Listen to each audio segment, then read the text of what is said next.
आज हम एक्सप्लेन करने वाले हैं वन पीस एपिसोड नंबर 7 और 8 को। इससे पहले के भी एपिसोड हम ऑलरेडी एक्सप्लेन कर चुके हैं। अगर आपने अभी तक वो नहीं देखे हैं तो लिंक आपको डिस्क्रिप्शन में मिल जाएगी। तो अब तक हमने देखा कि लूफी अपनी टीम के साथ में नेवी से बचते हुए बराटी होटल जा पहुंचता है, जहां लूफी की फाइट आर्लोंग से होती है, लेकिन वो हार जाता है। लेकिन नामी भी आर्लोंग के साथ ही होती है, इसलिए वो ग्रैंड लाइन का नक्शा लेके आर्लोंग के साथ में चली जाती है। अब हमें दिखाया जाता है कोकोआ विलेज 8 साल पहले का, जहाँ पे हम छोटी बच्ची नामी को देखते हैं और वो अपनी एडॉप्टेड बहन नेजिको के साथ में रहती है। यहीं पे हम एक मरीन सोल्जर को भी देखते हैं, जिसने एक युद्ध के बाद में इन दोनों बच्चों को बचाया था और उन्हें अपनी बेटियों की तरह पाल रही थी। अब ये तीनों ही बहुत अच्छी हंसी खुशी फैमिली की तरह रह रहे थे। बात करें आर्लोंग की, तो वो बस नामी को यूज कर रहा था ताकि वो ग्रैंड लाइन का नक्शा हासिल कर सके, जिससे कि फिशमैन पूरे समंदर पर राज कर लें और उनका राजा बनेगा आर्लोंग। और सारे के सारे इंसानों को वो अपने नीचे गुलाम बना के रखना चाहता है। साथ ही नामी को और ज्यादा नीचा दिखाने के लिए वो नामी के विलेज में नामी को ही भेजता है पैसे कलेक्ट करने के लिए। विलेज आने के बाद में नामी का स्वागत तो नहीं होता, लेकिन हर एक आदमी नामी को वहाँ पे मारना चाहता था। दूसरी तरफ हमें दिखाया जाता है कि गार्ड लूफी और उसके साथियों की तलाश में बरेटे होटल आ पहुंचा है। अब जेफ गार्ड को खाने का ऑफर करता है, जिसे गार्ड बिल्कुल भी मना नहीं कर पाता। टेबल पे बैठने के बाद में वो दोनों अपने पुराने दिनों की काफी ज्यादा बातें करते हैं, जहाँ जेफ एक लुटेरा था और गार्ड एक नौसैनिक, और उन दोनों के बीच में जब भी मुलाकात हुई तो वो लड़ते हुए ही मिले। बातों में ही गार्ड लूफी के बारे में जेफ से जानने लगता है, जिसके जवाब में जेफ बताता है कि उसे लूफी के अंदर गोल्डी रोजर की झलक दिखाई देती है। ये चीज गार्ड को बिल्कुल भी पसंद नहीं आती, जिसके बाद में जेफ और गार्ड काफी बड़ी पुरानी वाइन को पीते हैं। दूसरी तरफ हम लूफी की टीम को देखते हैं, जो विलेज आ पहुंची है और वो नामी को ऐसे पैसे कलेक्ट करते हुए देख लेते हैं। तभी हमें एक फ्लैशबैक दिखाया जाता है, जहाँ पे हम आर्लोंग को देखते हैं, जो नामी के विलेज पर अटैक कर रहा था। और आर्लोंग नामी के घर में घुस आता है, जहाँ पे वो मरीन सोल्जर थी, जो कि नामी की माँ की तरह थी। वो अपनी दोनों बेटियों को घर के तहखाने में छुपा देती है, लेकिन रूम में रखी 3 प्लेटों से वो समझ जाता है कि इस घर में एक नहीं बल्कि 3 जन रहते हैं, और पैसे पूरे न होने की बिना पे नामी के सामने ही नामी की माँ को मार देता है। अब स्टोरी प्रेजेंट टाइमलाइन में आती है, जहाँ हम नामी को देखते हैं कि वो अपनी टीम को नोटिस कर लेती है। अब नामी लूफी और बाकी सबसे यहाँ से तुरंत निकलने के लिए बोलती है, लेकिन लूफी ऐसा बिल्कुल भी नहीं करता। वो सीधा यहाँ से नोजिको के घर जाता है। यहाँ आने के बाद में लूफी नामी के पूरे पास्ट को जानता है, और उसके पास्ट को जानने के बाद में लूफी थोड़ा टूट सा जाता है। और लूफी को ये बिल्कुल भी समझ नहीं आता कि नामी ने उस बंदे को क्यों ज्वाइन किया जिसने उसकी माँ को मारा है। यही इकलौती वजह थी जिससे नाजिको नामी से नफरत करती थी। अब हम दूसरी तरफ आर्लोंग को देखते हैं, जिसके पास में कैप्टन इजुमी आते हैं, और ये बंदा आर्लोंग से पैसे उगाही करने के लिए आता है, उससे जो कि सारे विलेजों से पैसे उगाता है। अब नामी भी आर्लोंग से अपना वादा पूरा करने के लिए कहती है, उसके विलेज को आजाद करने का वादा। आर्लोंग बोलता है कि हाँ, हमारे भी सौदा हुआ था, सौदे की पूरी रकम मुझे दे दो और मैं तुम्हारे विलेज को आजाद कर दूंगा। वहाँ से नामी सीधा अपनी मोम के ग्रेवयार्ड पे पहुँचती है, जहाँ उसने काफी सारे खजाने को छुपा के रखा था। तभी नाजुमी उसे ये करता हुआ देख लेती है। तब नामी उसे सारी सच्चाई बताती है, आज तक जो भी उसने किया वो सब विलेज को बचाने के लिए था, क्योंकि आर्लोंग ने उसके आगे एक शर्त रखी थी, इसीलिए सौदा करने के लिए उन्हें पैसों की जरूरत थी, जिसके लिए नामी ने आर्लोंग को इस्तेमाल किया। और इन दोनों के बीच में ये बात हो ही रही होती है कि वहाँ पे कैप्टन इजुमी अपनी नौसेना को लेकर पहुँच जाता है, और वो नामी के ऊपर चोरी का इल्जाम लगा के उससे सारे पैसे छीन के ले जाता है। यहाँ पर इसको नामी और उसके पैसों का पता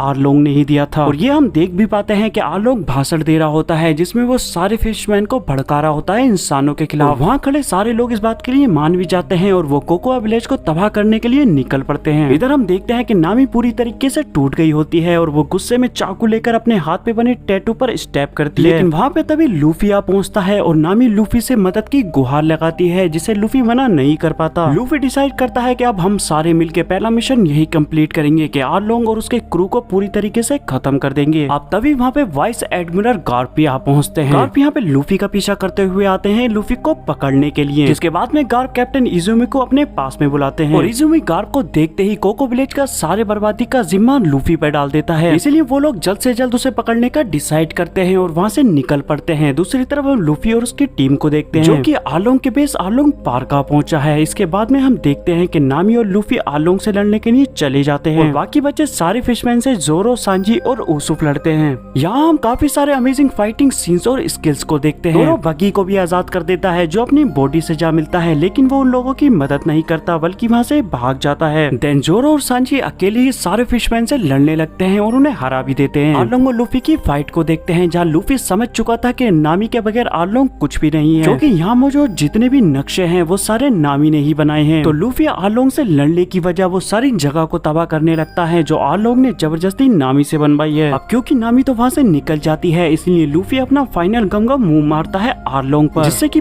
पूरी आर्लोंग की बिल्डिंग आर्लोंग और लूफी के ऊपर आ गिरती है। यहाँ लूफी की टीम शॉक हो जाती है ये देख करके लूफी के ऊपर पूरी की पूरी एक बिल्डिंग गिर गई। क्योंकि लूफी तो अपना काफी ज्यादा स्ट्रेचेबल है, इसलिए वो जमीन फाड़ के निकलता है और सबको चौंका देता है। अब हम इधर देखते हैं रात में विलेज को, जहाँ सारे ही लोग जश्न मना रहे थे और टीम लूफी भी उनके साथ में थी। अपना सांजी सारे ही विलेजर्स को खाना खिला रहा होता है। तभी अनएक्सपेक्टेड एंट्री होती है गार्प की, जो लूफी को पकड़ने के लिए आया था बाकी नौसैनिकों को लेकर। गार्प कोबी को ऑर्डर देता है लूफी को पकड़ने के लिए, लेकिन कोबी गार्प का ऑर्डर मानने के लिए मना कर देता है, क्योंकि कोबी को पता था कि लूफी कभी भी ऐसा नहीं कर सकता। लूफी काफी काइंड हार्टेड लुटेरा है। तब गार्प खुद फैसला करता है कि वो खुद जाकर लूफी को पकड़ेगा। यही हमें एक बहुत जबरदस्त बैटल देखने को मिलती है गार्प वर्सेस लूफी की, जिसमें लूफी अपनी पूरी जान लगा देता है गार्प को हराने में, लेकिन वो इसमें कामयाब नहीं होता। गार्प लूफी को काफी बुरी तरीके से मारता है, लेकिन इसके बावजूद भी लूफी बस एक ही चीज की रट लगाए हुए होता है, चाहे कुछ भी हो जाए वो वन पीस को ढूंढ के रहेगा और लुटेरों का बादशाह बनेगा। ये सुन गार्प लूफी को छोड़ देता है और वो बताता है कि ये तुम्हारा इम्तिहान था, मैं देखना चाहता था कि जेफ की बातों में कितनी सच्चाई है और तुम्हें खुद पर यकीन है कि नहीं, क्योंकि बिना खुद पर यकीन किए कुछ भी हासिल नहीं किया जा सकता। गार्प ने देख लिया है कि लूफी को अपने आप पर यकीन है और वो मानता है कि एक न एक दिन लूफी अपनी डेस्टिनी को हासिल करके रहेगा। गार्प लूफी को एडवाइस करता है कि अकेले ये सफर काफी ज्यादा मुश्किल हो जाएगा, तो जिस पर लूफी बोलता है कि मैं अकेला नहीं, मेरा हर वक्त साथ देने के लिए मेरे साथ में मेरी टोली है। जिसके बाद में गार्प सेटिस्फाई होता है और वो अपनी नौसेना को लेकर वहाँ से चला जाता है। लेकिन जाते जाते लूफी के पास में कोबी आता है और कोबी लूफी को उसकी इनामी तस्वीर दिखाता है। लूफी अपनी इनामी तस्वीर देख के फूलों नहीं समाता, क्योंकि फाइनली उसके सफर की अब शुरुआत हो गई थी, क्योंकि ईस्ट ब्लू में उसके ऊपर सबसे ज्यादा इनाम था। अब लूफी अपनी इनामी तस्वीर जल्दी से जाके अपनी टोली को दिखाता है, जहाँ जोरो बोलता है कि अब हमारे पीछे कोई और भी लग जाएंगे, अब हमें संभल कर चलना होगा। और लूफी की इनामी तस्वीर काया भी देख रही होती है और वो उसको याद करती है, उसे बेस्ट विशेष भी देती है। साथ ही हम जोकर बगी को भी देखते हैं, जिसके हाथ में लूफी की इनामी तस्वीर होती है और वो उससे बदला लेने की फिराक में होता है। लेकिन तभी जोकर के पास में से आवाज आती है कि अगर तुम नहीं कर पाओगे तो मैं हूं ना लूफी को खत्म करने के लिए, और वो होती है कैप्टन अलविदा। गार्प के पास में कैप्टन मोरकर का बेटा और कोबी आते हैं उससे माफी मांगने के लिए, क्योंकि उन्होंने उसके हुक्म को नहीं माना था। तब गार्प उन दोनों को माफ कर देता है और उन्हें खुद से ही सब कुछ सिखाने का फैसला करता है। अब हम मीहोक को देखते हैं जो एक टापुर पर जहाँ पहुँचता है, जहाँ पर हम शैंक को भी देखते हैं जो आराम कर रहा था। ड्रैकुल मीहोक शैंक को लूफी के बारे में बताता है और उसकी इनामी तस्वीर भी दिखाता है। देखने के बाद में शैंक की खुशी का ठिकाना नहीं रहता, वो कहता है कि लूफी तुमने कर ही दिखाया। अब हमें लूफी और उसकी टोली दिखाई जाती है जो अपने सफर के लिए निकल गई होती है, लेकिन वहाँ पे नामी काफी ज्यादा उदास होती है। नामी को खुश करने के लिए लूफी ने उसके गाँव के कुछ संतरे के पेड़ बोर्ड पर रख लिए थे ताकि उसे अपने गाँव जैसा फील आए। साथ ही नामी और बाकी सारी टीम भी लूफी को एक गिफ्ट देती है उस बोर्ड पे पायरेट फ्लैग लगाकर। एंड अब हम फाइनली सीजन 2 के विलन को देखते हैं, जिसके पास में ये लूफी की इनामी तस्वीर थी, वो उसको अपने सिगार से जला रहा था। अब ये विलन कौन है और स्टोरी आगे क्या टेक प्लेस करने वाली है और आगे हमें क्या क्या रोमांचक सफर देखने मिलने वाले हैं लूफी और उसकी टोली के, क्योंकि इन सबके अपने अपने ड्रीम्स हैं, तो क्या ये अपने ड्रीम्स कंप्लीट कर पाते हैं या नहीं, और कौन सा ऐसा कैरेक्टर है जिसके हमें डेथ देखने को मिलेगी। तो इसके लिए अब हम एक सेपरेट वीडियो बना देंगे, तो उसके लिए हमारे चैनल को सब्सक्राइब कर लें ताकि वो वीडियो की लिंक आप तक जल्द से जल्द पहुंच जाए। इस सीरीज का एक्सप्लेनेशन अब कंप्लीट हो चुका है और ये सीरीज आपको कैसे लगी ये बात कमेंट करके कमेंट बॉक्स में जरूर बताएं। हम ऐसे ही अमेजिंग वीडियो के साथ में आप लोगों से मिलते रहेंगे, तो वीडियो को ज्यादातर देखने के लिए हमारे चैनल को सब्सक्राइब जरूर करें।